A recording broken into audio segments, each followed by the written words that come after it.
पाप और पुण्य करने वाला ये शरीर होता है, पर ये शरीर तो यहीं जलकर राख हो जाता है।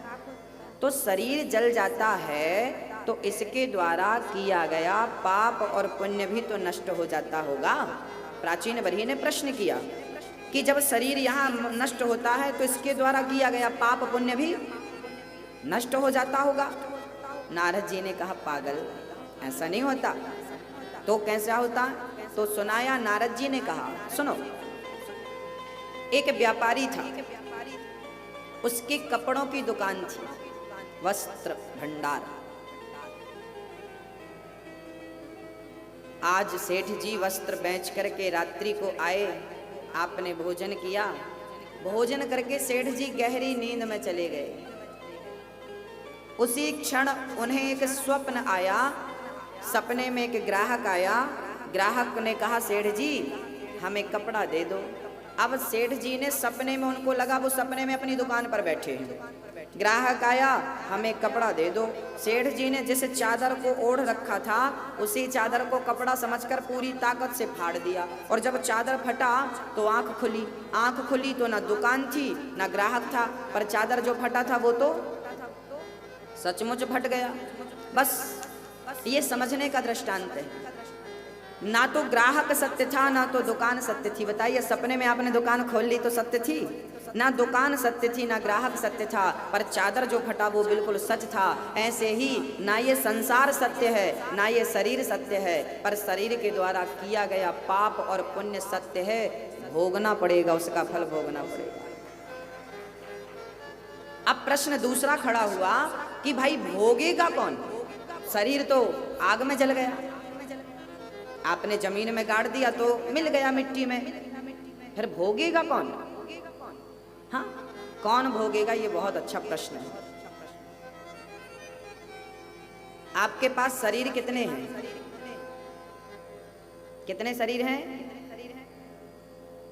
हमने बताया था आपको कितने शरीर होते हैं हम सबके? हम सबके पास 3 शरीर होते हैं, स्थूल शरीर, सूक्ष्म शरीर और कारण शरीर। कारण शरीर, वो कारण शरीर चिता पे जाकर समाप्त हो जाता है, वो कारण शरीर को सूक्ष्म शरीर ही कहते हैं। तो 2 शरीर बचे, एक स्थूल शरीर, वो ये जो दिख रहा है आपको, इसे स्थूल शरीर कहते हैं, और एक होता है सूक्ष्म शरीर।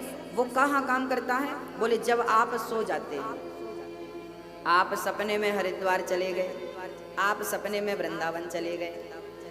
अब ये बताइए कि आप सपने में वृंदावन गए तो आप तो घर के अंदर सोए थे, बिस्तर में, दरवाजे खिड़कियां सारा बंद था, और आप सपने में हरिद्वार चले गए। सुबह आप कह भी रहे हैं, आज हमने सपना देखा, गंगा नहा के आ गए, बिहारी जी का दर्शन करके आ गए।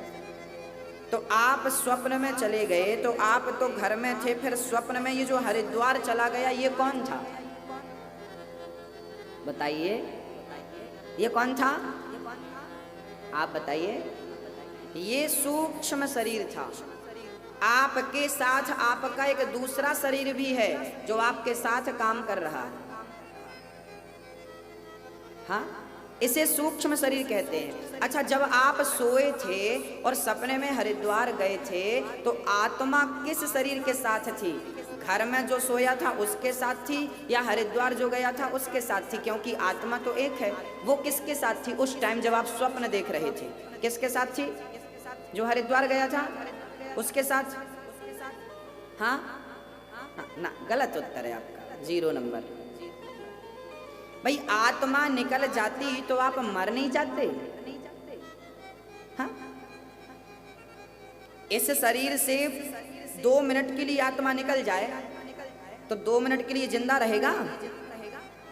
नहीं, स्वाभाविक जीवित नहीं रहेगा।